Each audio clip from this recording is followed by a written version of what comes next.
Okay जी, बिस्मिल्लाहिर्रहमानिर्रहीम। इय्याक नअबुदु व इय्याक नस्तईन। तो गाइस अभी ना लास्ट टॉपिक रह गया जिसे हम पेंगिक्यूला कहते हैं। कुछ लोग इसे पेंगिक्यूला पढ़ते हैं, पेंगिक्यूला पढ़ते हैं, जो भी पढ़ ले, बस इसको हम ना जल्दी से डिस्कस करके ना तो बस ये ख़त्म करने लगे हैं।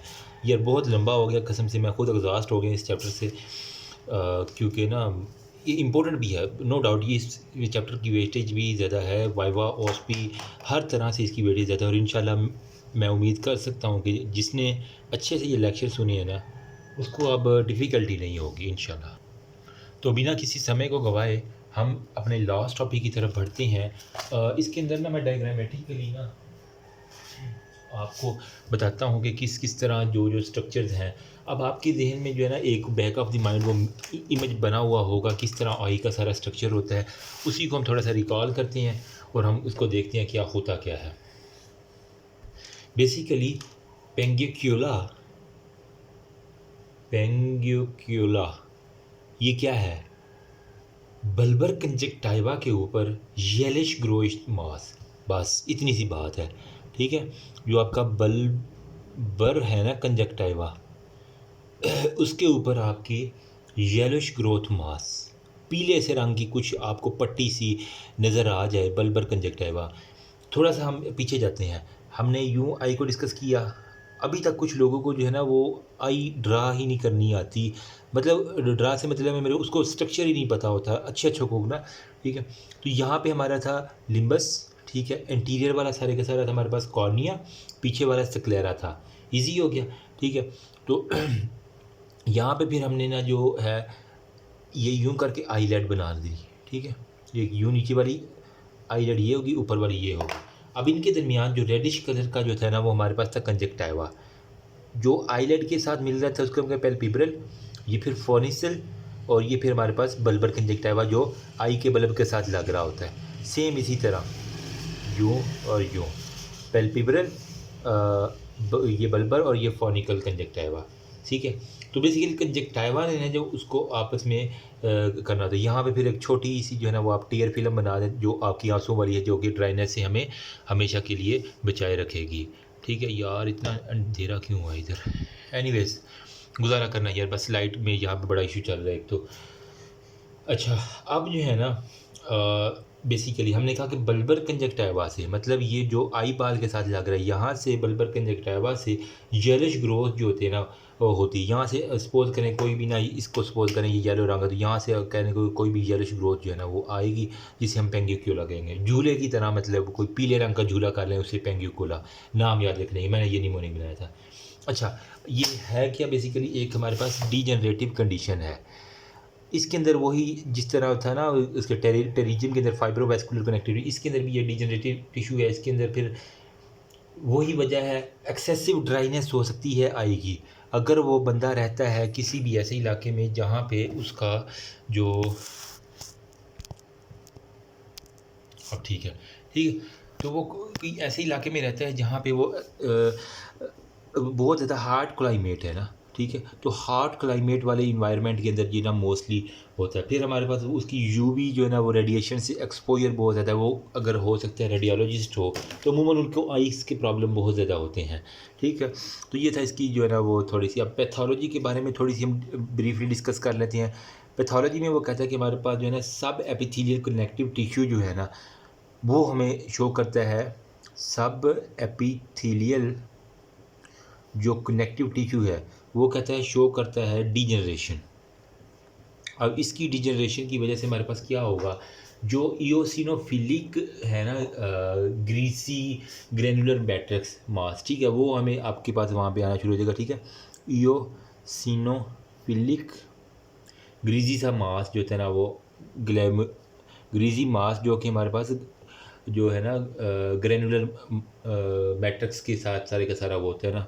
ठीक है, तो ग्रेनुलर शेप जो है ना ग्रेन्यूल्स की तरह का वो आपको दिखेगा। अब वहाँ पे क्या होगा, बेसिकली कैल्शियम ग्रेन्यूल्स डिपॉजिट होंगे। ये बड़ी इंपॉर्टेंट बात है, कैल्शियम ग्रेन्यूल्स की ना डेपोजिशंस होगी।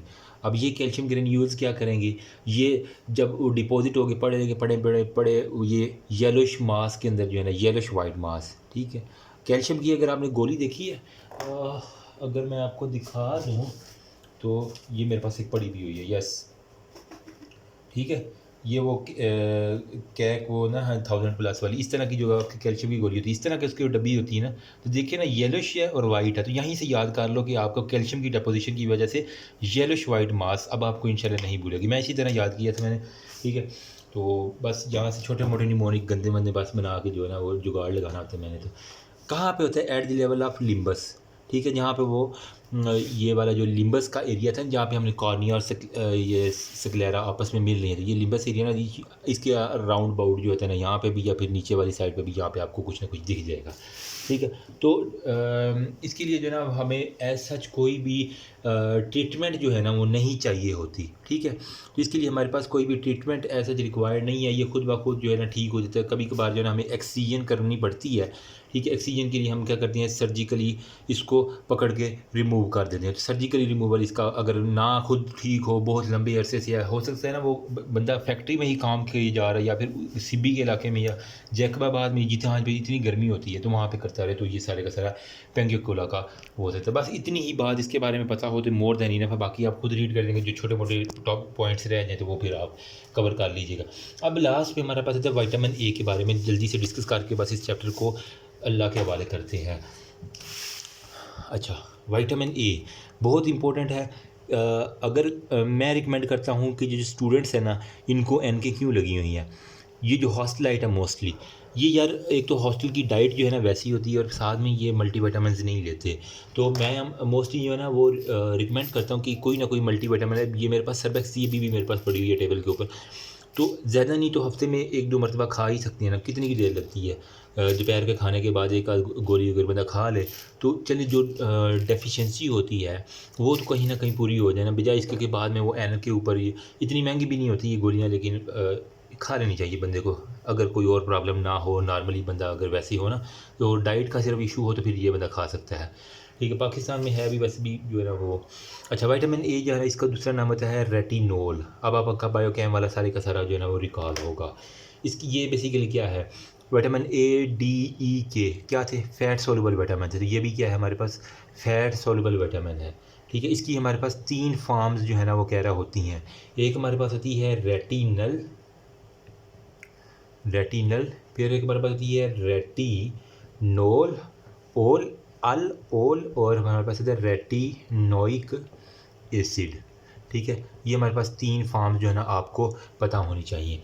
अब जो है ना स्टोरेज इनकी फार्म क्या है, तो हमारे पास बॉडी के अंदर जो है ना विटामिन ए किस फार्म में स्टोर होता है, लीवर के अंदर, वो हमारे पास होता है रेटिनोल एस्टर की फार्म में।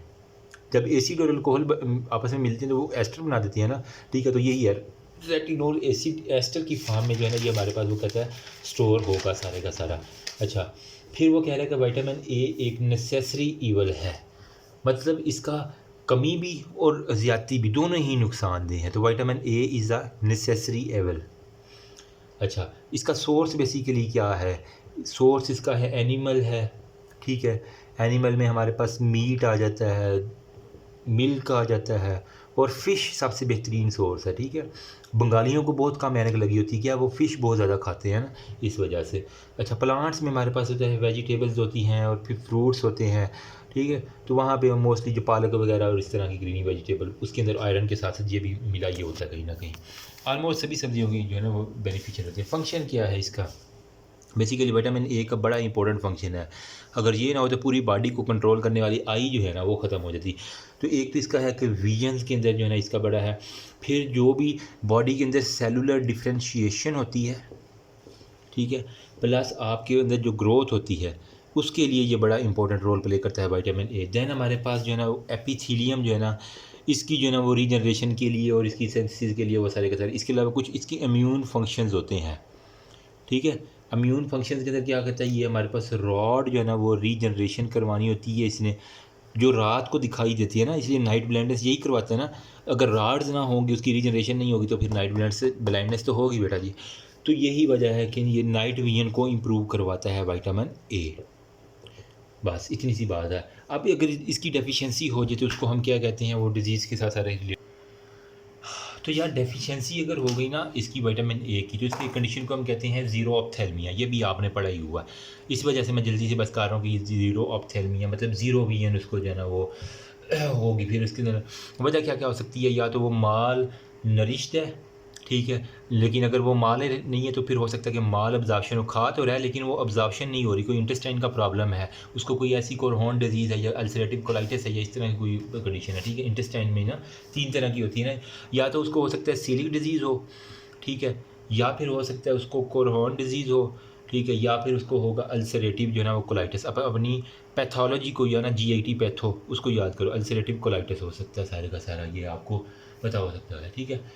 तो फिर वो कह रहा है कि हमारे पास, या फिर पेशेंट जो है ना वो शराबी है, क्रोनिक अल्कोहलिक कंजप्शन करता है ना, बहुत पुराना शराबी है, क्रोनिक अल्कोहलिक पेशेंट है, या फिर वो ना हाँ बस ठीक है, ये इसकी वजह से वो चिल्ड्रन में ब्लाइंडनेस हो जाएगी, अगर बच्चों में होगा तो ये, ठीक है। अब क्या होगा, जो म्यूकस मेम्ब्रेन है एपिथेलियम की, वो नॉर्मली जो होती हैं वो कोलमनर एपिथेलियम होती है, ठीक है। मतलब मैंने कहा कि ये सेल की ना डिफ्रेंशिएशन करवाने के लिए होता है। देखो ना, आई के अंदर जो भी म्यूकस मेम्ब्रेन है ना, यहाँ पे मैं थोड़े से बात बता दूँ, इम्पोर्टेंट है कि म्यूकस मेम्ब्रेन ऑफ एपिथेलियम जो कि ड्राइनेस वगैरह से बचा रही थी वो सारी की सारी एपिथेलियम की, वो नॉर्मली होती है कोलमनर, ठीक है, कोलमनर होगी। लेकिन जब भी स्ट्रेस लगेगा, ठीक है, तो वहाँ पे जो है ना वो कोलमनर जो है ना वो हमारे पास मेटाप्लेजिया की तरफ चली जाएगी, ठीक है। उसकी ये शेप किसी भी और शेप में जो है ना वो चेंज हो सकती है। तो स्ट्रेस की वजह से ये हो गया, तो वो किसके अंदर चेंज होगी, कोलमनर जो है ना वो हमारे पास स्ट्रेटिफाइड, वो कह रहा है स्क्वेमस एपिथेलियम के अंदर चेंज होगी। अब ये जो स्ट्रेटिफाइड स्क्वेमस एपिथेलियम है ना, इसके अंदर ना गोबलेट सेल जो है ना वो डीजनरेशन बहुत ज़्यादा होती है, ठीक।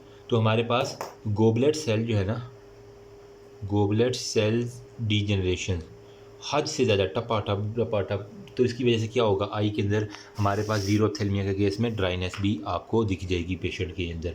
साथ में वो कह रहा है कि इसी वजह से एपिथेलियम डैमेज तो वहाँ पे कॉर्निया और कंजक्टाइवा उसकी भी डिजनरेशन होना शुरू हो जाएगी उस पेशेंट के अंदर। साथ में उसको जब कॉर्निया की ज़्यादा डिजनरेशन, जो हमारे पास वो कॉर्नियल अल्सरेशन हो गया, वो सारी की सारी कंडीशंस आपको पता है ऑलरेडी हम डिस्कस। अच्छा, क्या होता है, फोटो रिसेप्टर जो होते हैं ना वो अब नहीं रीजनरेट किए, ठीक है। तो आपने ये लाजमी हेडिंग लिखनी है, ये फोटोफोबिया वाला, ठीक है। जो फोटो रिसेप्टर्स होते हैं ना ज़ीरोथेल्मिया में, ठीक है, वो क्या करते हैं, वो हमारे पास रॉड्स के लिए जो है ना, वो रात को देखने के लिए जो फोटो रिसेप्टर होते हैं वो रॉड्स होते हैं। अगर वो रीजनरेट नहीं कर पाएंगे, विटामिन ए नहीं है तो उसकी रीजनरेशन नहीं होगी, तो इसकी वजह से हमारे पास नाइट ब्लाइंडनेस होगी और वो पेशेंट कहेगा कि मुझे ना फ़ॉरन बॉडी सेंसेशन भी आती है, ठीक है, कहेगा मेरी आँख में मुझे लगता है कोई ना कोई चीज़ फंसी हुई है। तो ये सारे के सारे ये तो पेशेंट ने बता दिया ना, ठीक है। अब साइन जो है ना वो आपने जो देखना है, तो आपको जो मेजर चीज़ें हैं ना, पॉइंट एट दी लेवल, वो मैं आपको बताने लगा हूँ ताकि आपका ये बस ये ख़त्म कर रहे हैं हम, ठीक है। तो वो कह रहा है कि हमारे पास साइंस के अंदर उसने लिखा हुआ है कि हमारे पास ज़ीरोसिस होगी। ज़ीरोसिस मतलब dryness eight the level of conjunctiva. तो कंजक्टाइवा के लेवल के ऊपर हमारे पास क्या होगी, ड्राइनेस होगी। साथ में वो कह रहा है कि रिंकलिंग होगी, ठीक है, रिंकलिंग होगी। साथ में हमारे पास पिगमेंट की डेपोजिशन होगी। अब यहाँ पे पिगमेंट डेपोजिशन के अंदर वो उसने एक बड़ी इंपॉर्टेंट बात लिखी है जो कि एग्जामिनर का फेवरेट क्वेश्चन है, बिटॉट स्पॉट। ये ऑस्पी का भी है और वाइवा का भी है। बिटॉट स्पॉट होगा मतलब ग्रेश ट्रायंगुलर पैच जो है ना वो फोमी केराटिनाइज्ड एपिथेलियम का, ड्यू टू विटामिन ए की डेफिशिएंसी की वजह से, ठीक है, due to vitamin A deficiency, vitamin A की डेफिशिएंसी की वजह से हमारे पास ग्रे ट्रायंगुलर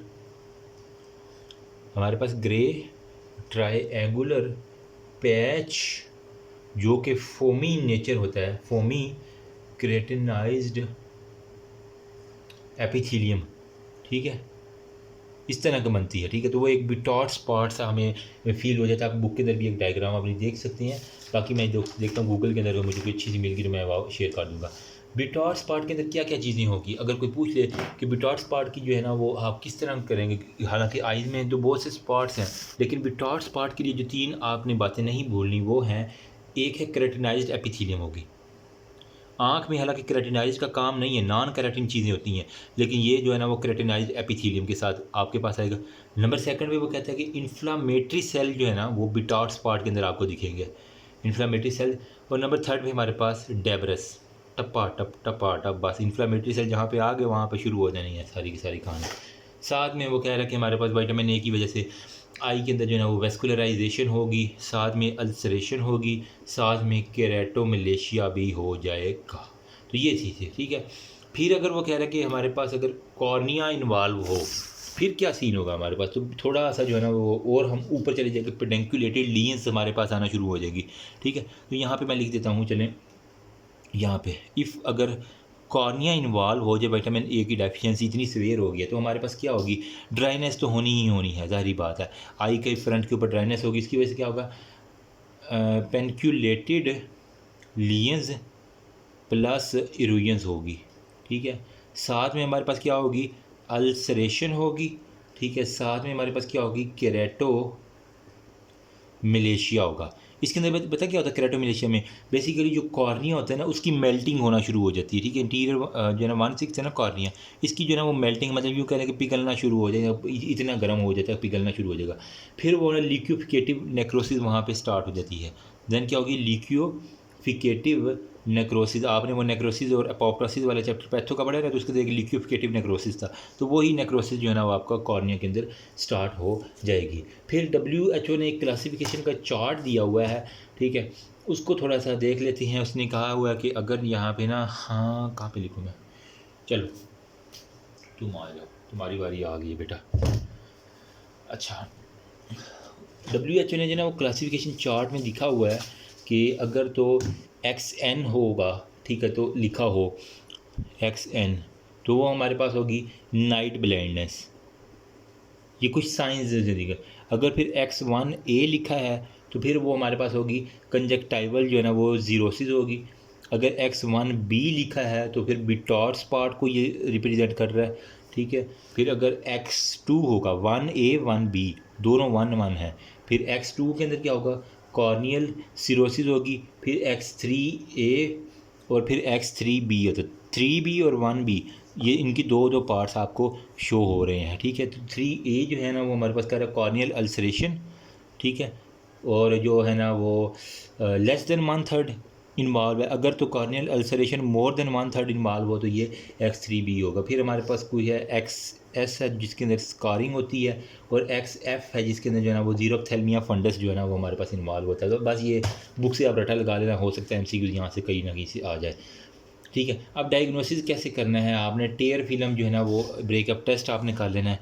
किस तरह आपको पता चलेगा कि ये हमारे पास हो, तो आपने करना है कि बट टेस्ट, BUT, मतलब टेयर फिल्म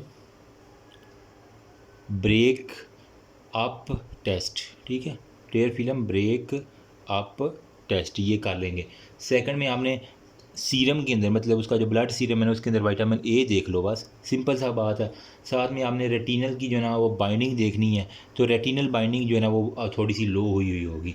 तो ट्रीटमेंट इसका क्या है, अब जो ड्राइनेस है ना तो इसकी ट्रीटमेंट के लिए आपने क्या देना है, आर्टिफिशियल जो है ना वो आपने टेयर्स दे देने हैं। साथ में रेटिनॉइक जो है ना वो आपने एसिड दे देना है, जो कि टॉपिकली आप दे सकते हैं। साथ में आपने जो अल्सरेशन है और परफोरेशन है उसकी ट्रीटमेंट के लिए सिस्टमिकली करनी है। साथ में विटामिन ए जो है ना इंट्रामस्कुलर लगा देनी है, मसल्स के अंदर आप लगा देंगे, ताकि अगर बहुत ज़्यादा सिवियरिटी है, मतलब अगर अल्सरेशन और परफोरेशन हुई जा रही है तो अपने को रैपिड चाहिए ना काम, तो आपने IM लगा दें। फिर आपने डाइट के लिए उसे कहना है कि बेटा जी अपनी खुराक ठीक करो, प्रोटीन कोई सप्लीमेंट ज़्यादा लो, गोश्त अंडे शंडे अच्छे से खाओ, ताकि आपको, ठीक है। अगर मैं हूँ तो मैं उसको जिम लाजमी रिकमेंड करूँ, क्योंकि जो खा लेता है ना फिर उसको कंज्यूम करेंगे ना तो फिर ही तभी बात बनती है। सिर्फ खाने के बाद वो बस फीसिस बना के निकालना नहीं होता। जब तक जिम ना करोगे आपका वर्कआउट में वो कोई खाने का फ़ायदा नहीं होगा। मैं एज अ डॉक्टर हर पेशेंट को जो नॉर्मली इस तरह आए ना, ठीक है, तो मैं कोशिश करूँगा कि उसको जो है ना वो जिम लाजमी रिकमेंड करूँ, क्योंकि आधी बीमारी तो वो वहीं से ख़त्म हो जाएगी। जब आप पूरे दिन का स्ट्रेस होता है ना शाम को जाके जिम करते हैं, तो बिलीव मी जितना मर्ज़ी स्ट्रेस हो, जिम आपको पसीना जब निकलता है बॉडी से तो वो स्ट्रेस भी यूँ कहने के लिए निकल जाती है, और आप बड़े सुकून की नींद सोते हैं और आपको अच्छे आइडियाज़ भी आते हैं। कभी करके देखना। अच्छा, एक्सेसिव विटामिन ए जब है ना हमारे पास, ठीक है, तो ये मैंने कहा ये भी नुकसान दिया, दो धारी तलवार है विटामिन ए, कमी भी नुकसान दिया है, ज़्यादा भी नुकसान दिया है। इसकी वजह से हमारे पास क्या होगा, हाइपर विटामिनोसिस हो जाएगा, मतलब विटामिन की एक्सेसिवनेस होगी, तो ये टॉक्सिसिटी करेगा। टॉक्सिसिटी में वो कह रहा है कि बनाइन इंट्राक्रेनियल हाइपरटेंशन करवा देगा। देखो जी काम देखो, इसके कमी भी है और ज़्यादती भी। बिनाइन इंट्राक्रेनियल जो है ना वो हमारे पास हाइपर टेंशन करवा देगा। नंबर सेकंड पे स्किन और कंजक्टाइवा, ठीक है, और म्यूकस जो है ना वो वहाँ पे जो है ना वो येलोश जो है ना वो डेपोजिशन होगी। जिस तरह जॉन्डिस होता है ना, बिल्कुल वैसे ही मरीज़ जो है ना वो प्रेजेंट करेगा अगर उसके अंदर विटामिन ए बहुत ज़्यादा हो चुका है, ठीक है। साथ में हेडेक होगी, नोज़िया होगी, वोमिटिंग होगी और स्केलेटन पेन ज़रूर होगी उसको, ठीक है। स्केलेटन के अंदर जो है ना वो पेन जो है ना वो उसको स्टार्ट होना शुरू हो जाएगी। तो ये थी इसके बारे में, विटामिन ए के बारे में। फिर वो कह रहा है कि हमारे पास कुछ कंजक्टाइवल हेमरेजेस के बारे में उसने बात की हुई है, तो वो मैं ना अगली जो है ना वो इसको रेज़ करके फिर करते। अभी तक किसी को कि यहाँ तक मसला है ना तो मुझसे पूछ सकता है। तो इसको जो है ना मैं ज़रा साइड पे करके ना, ओके जी, उसने कंजक्टाइवल हेमरेजेस की बात की है। इसके अंदर क्या होता है, ब्लीडिंग अंडर दी कंजक्टाइवा, आँख के अंदर आपको हल्का सा खून सा धब्बा सा नज़र आता है ना। तो मोस्टली ये जो होते हैं ना इंपॉर्टेंट एग्जाम होते हैं, रात रात को जाग रहे होते हैं तो सुबह को जनाब आँख के अंदर खून सा धब्बा, वो कंजक्टाइवल हेमरेजेस होती है, ठीक है। तो ब्लीडिंग अंडर दी कंजक्टाइवा जो है ना उसके अंदर conjunctival haemorrhage due to rupture of the small fragile vessel, जो हमारी आँख के अंदर फ्रेजाइल छोटू मोटू सी बेचारी वेसल्स है ना, उसके ऊपर जब बहुत ज़्यादा स्ट्रेस आएगा तो वो हमारे पास बरस्ट हो जाएगी और हमारे पास, ठीक है। इसकी काज क्या हो सकती है, या तो हमारे पास कह रहे हैं वायरस हो सकती है जिसके अंदर पिकोरोना वायरस सबसे इंपॉर्टेंट है। साथ में कह रहे हैं हमारे पास ट्रॉमा हो सकता है, या पोस्ट सर्जिकली जो है ना इसकी भी हो सकती है। तो ट्रीटमेंट क्या है, ये खुद सेल्फ लिमिटिंग है, खुद ब खुद ठीक हो जाएगी, नहीं तो हम आर्टिफिशियल साथ में टेर देते हैं। एसिम्टोमेटिक देखते रहते हैं। और मोस्टली होता है कि जिन पेशेंट का बीपी ज़्यादा होता है ना वहाँ पे ये होते हैं, तो उनका बीपी जो है ना वो आपने कंट्रोल में रखना है, मॉनिटर करते रहना है, तो ये कंजक्टिवल हेमरेजेस ठीक हो जाएगा, ठीक है। अब हम आते हैं ट्यूमर्स के ऊपर, जो कि हमारा लास्ट टॉपिक है। कोशिश करता हूँ यार हो जाए बस इसमें, अब मज़ीद मैंने वीडियो कंजक्टिवा की नहीं बनाने लगा। अच्छा, ट्यूमर्स के अंदर जो है ना हमारे पास दो तरह के जो होते हैं ना, मैंने ऑलरेडी आपके साथ डिस्कस किया था शुरू शुरू में इंट्रोडक्टिव में। एक हमारे पास होता है non pigmented tumour, non pigmented tumour, ठीक है। और नंबर सेकंड में हमारे पास होता है पिगमेंटेड जो है ना वो हमारे पास ट्यूमर होता है। जो नॉन पिगमेंटेड है ना इसकी उसने क्या है फर्दर 4 टाइप्स होती हैं। अब 4 टाइप्स के अंदर कौन कौन सी होती हैं, एक हमारे पास होती है कॉन्जेनिटल, एक बिनाइन, प्री मेलिग्नेंट और मेलिग्नेंट, ठीक है। तो बस अभी ख़त्म करते हैं, अभी सुबह की अज़ान होने वाली है, अभी वो मौलवी साहब अभी स्पीकर चेक कर रहे हैं, तो नहीं देर चलो हम कर लेते जब तक अज़ान शुरू नहीं होती। तो 4 टाइप्स में हमारे पास होती है कॉन्जेनिटल, ठीक है। एक हमारे पास होती है बिनाइन, नंबर 3 पे हमारे पास होती है प्री मेलिग्नेंट, और नंबर 4 पे हमारे पास होती है मेलिग्नेंट होती है, ठीक है। तो ये 4 टाइप्स किसकी हैं, नॉन पिगमेंटरी जो है ना वो ट्यूमर्स इनकी हैं। अब जो कंजेनिटल है ना इसकी उसने फर्दर 2 लिखी हुई हैं, डर्माइड और डर्मोपेपिलोमा। डर्माइड है और हमारे पास है डर्मोलाइपोमा, डर्माइड डी है और ये डर्मोलाइपोमा। फिर इसी तरह जो है ना बिनाइन की उसने लिखी हुई है पेपिलोमा और पायोजेनिक ग्रेनुलोमा, ठीक है। बिनाइन की उसने लिखी हुई है, यहाँ पे आ जाओ ना थोड़ा सा, पेपिलोमा और पायोजेनिक ग्रेनुलोमा, पायोजेनिक ग्रेनुलोमा। फिर हमारे पास है प्री मेलिग्नेंट। प्री मेलिग्नेंट में उसने कहा कि हमारे पास बाउमेंस ट्यूमर्स जो है ना वो हमारे पास होती हैं, बताता हूँ क्या होते हैं, या फिर इसको इंटर एपिथेलियल भी कहते हैं, ठीक है। और नंबर लास्ट पे है मेलिग्नेंट। मेलिग्नेंट की वो कह रहे हैं कि हमारे पास होता है स्क्वेमस सेल कार्सिनोमा इसकी भी, और ये ऑस्पी के अंदर इसकी डायग्राम सबसे ज़्यादा है। स्क्वेमस सेल कार्सिनोमा क्या है, इसकी एक पिक्चर होती है, आपने पहचानना होता है। तो स्क्वेमस सेल कार्सिनोमा ये होती है हमारे पास सारी की सारी नॉन पिगमेंट्री हो गया। अब हमारे पास होता है पिगमेंट्री। पिगमेंट्री की भी आगे फर्दर जो है ना वो 4 टाइप्स हैं। एक हमारे पास होती है बिनाइन, नंबर सेकंड पे हमारे पास होती है प्री कैंसरिशियस, नंबर 3 पे हमारे पास होती है प्राइमरी एक्वायर्ड मेलिनोमा, प्राइमरी एक्वायर्ड मेलिनोमा, और नंबर 4 पे होता है मेलिग्नेंट मेलिनोमा, ठीक है। ये 4 जो है ना आपको पता होनी चाहिए। ये मैंने वैसे एक छोटा सा चार्ट बनाया हुआ था, मेरी बुक पे मिसिंग था, तो मैंने कहा चलिए यहाँ साथ शेयर कर देते हैं, ठीक है। अब इनको बारी बारी देख लेते हैं। जो हमारे पास होती है ना डर्माइड, इसको मैं बता देता हूँ। डर्माइड जो है ना हमारे पास एक स्मूथ होती है, साथ में टूवर्ड दी टेम्पोरल साइड होता है, ठीक है, जो आपके कान पट्टी वाली साइड है उसके लिए होते हैं, और इसके अंदर ना हेयर फॉलिकल्स होते हैं साथ में, और ये चाइल्डहुड में होते हैं। अभी जान और बाकी जान के बाद इंशाल्लाह।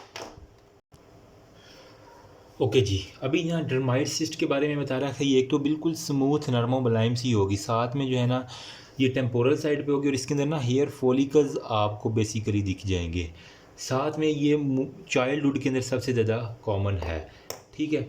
अब वो कह रहा है कि यहाँ पे जहाँ कंजेनिटल में ना कोलेजिनस टिश्यू मास जो है ना वो कवर्ड होता है स्ट्रेटिफाइड स्क्वेमस एपिथेलियम के ज़रिए, ठीक है। तो मैंने ऑलरेडी बता दिया, वहाँ पे कह रहा है कि ये जो कोलेजिनस टिश्यू मास होता है ना, कोलेजिनस टिश्यू मास ये कवर्ड होता है बाय स्ट्रेटिफाइड स्क्वेमस एपिथेलियम के ज़रिए, सही है।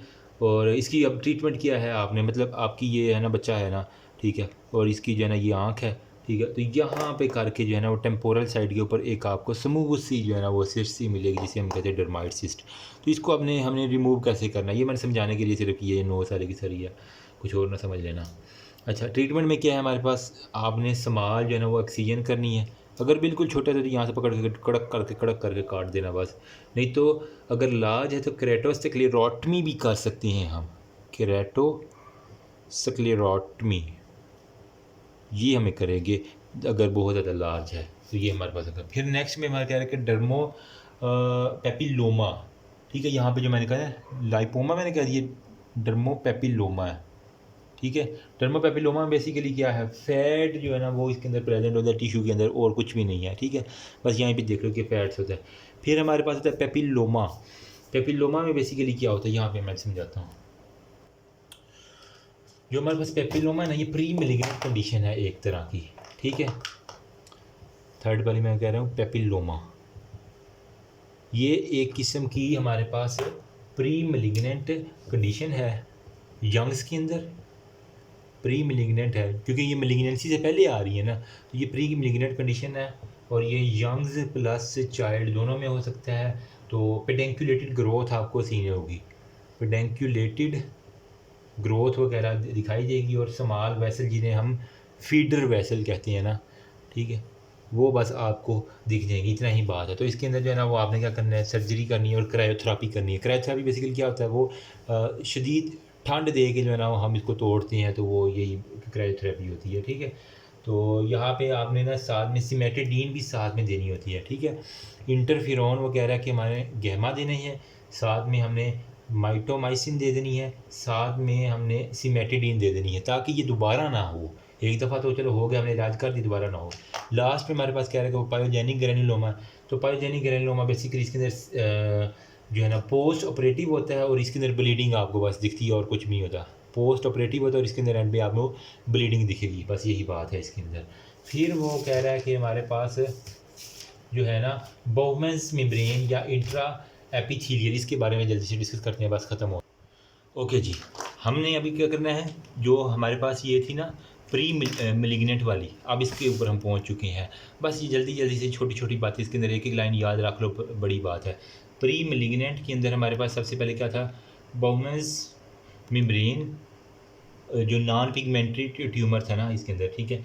वजह क्या होती है, ये बोहमेंस मेम्ब्रेन या इंट्रा एपिथेलियल भी इसे कहते हैं, ये क्यों होता है, ये हमारे पास बेसिकली अल्ट्रा वायलेट एक्सपोजर अगर किसी का बहुत ज़्यादा है ना, एक्सेसिव अल्ट्रा वायलेट एक्सपोजर, तो उनके अंदर होगा। तो इसके अंदर अगर वायरल आ जाए तो ह्यूमन पेपिलोमा वायरस काज करता है अडल्ट के अंदर, और इसके अलावा कुछ हमारे पास कंजक्टाइवल डिस्प्लेजिया भी हमारे पास हो सकता है, ठीक है। तो ये इसकी है। अब आपको क्या होगा, फ्लैशी मास जो है ना वो आपको दिखेगा, साथ में आपको वेसल जो है ना वो रफंड दिखेंगी, ठीक है, at the level of fornix plus limbus, इस लेवल के ऊपर आपको फ्लैशी मास और वो सारी की सारी चीज़ें देखें हो। इसकी वजह से हमारे पास क्या होगा, कंजेनिटल डिस्प्लेजिया हो जाए, कंजक्टाइवल डिस्प्लेजिया हमारे पास हो जाएगा, ठीक है। और इंटैक्ट बेसमेंट मेम्ब्रेन होती है इसके अंदर, बस ये किसी वजह से बाउमेंस कह रहे हैं क्योंकि इसके अंदर इंटैक्ट बेसमेंट मेम्ब्रेन होती है। वजह क्या है, कार्सिनोमा इन सिटू की वजह से।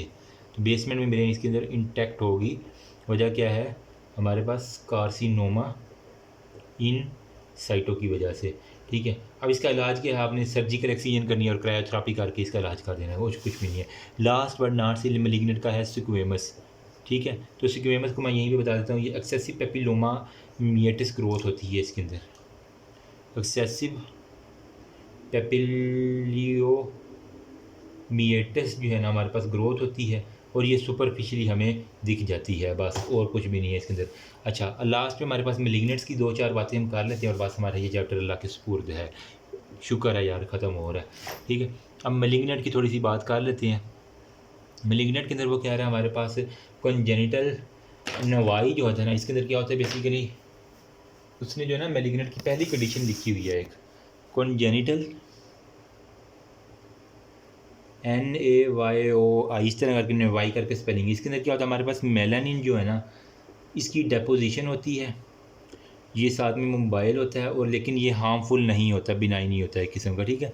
तो ये बिनाइन की हमने थे। फिर हमारे पास प्राइमरी एक्वायर्ड पेपिलोमा, ठीक है। मैलिग्नेंट के अंदर हम सेकंड डिस्कस की थी प्राइमरी एक्वायर्ड जो है ना मेलिनोमा, इसके अंदर ये अडल्ट के अंदर होगी बेसिकली, और डिफ्यूज़ होंगी और फ्लैटेंड होंगी। फ्लैट हो गए, बिल्कुल डिफ्यूजन की तरफ जा रहे होंगे, डिफ्यूज़ और फ्लैटेंड हो गए। एसिम्प्टोमेटिक होगा पेशेंट भी, उसको सिम्टम्स नहीं आएंगे, और इसके अंदर भी मेलानिन की हमारे पास डेपोजिशन होगी। फिर हमारे पास वो कह रहा है कि लास्ट पे मैलिग्नेंट मेलिनोमा, ठीक है, मैलिग्नेंट मेलिनोमा। तो आपकी बुक के अंदर एक खौफनाक किस्म की जो है ना वो तस्वीर दिखाई दे रही होगी, तो वो देख लेना यार, अभी मेरी बुक दूसरी जगह पे पड़ी हुई है। तो यहाँ पे ये एक तो रेयर कंडीशन है, लेकिन जब ये होती है तो बहुत सवेयर होती है, ठीक है। होल ग्लोब जो है ना आई का पूरा ग्लोब वो इसके अंदर इन्वॉल्व होगा। तो हमने अभी तक कितनी चीज़ें डिस्कस कर ली हैं ये ट्यूमर की, तो ऑलमोस्ट ये मोटी मोटी बातें बस आपको पता हो तो that could be more than enough इंशाल्लाह। बाकी आप एक दफ़ा खुद रीड कर लीजिएगा, जो पॉइंट रह जाए तो वो देख लीजिएगा, ठीक है। तो ये मैंने इंपॉर्टेंट सी बातें डिस्कस कर दी, इसका जिसने स्क्रीनशॉट लेना वो ले लें। तो दैट्स ऑल अबाउट, होपफुली यार ये कंजक्टिवा वाला सारे का सारे चैप्टर हो गया। नेक्स्ट हमने कॉर्निया डिस्कस करना है, तो इंशाल्लाह मैं सुबह अब जाके वापसी पे आऊँगा तो फिर डिस्कस करेंगे ना।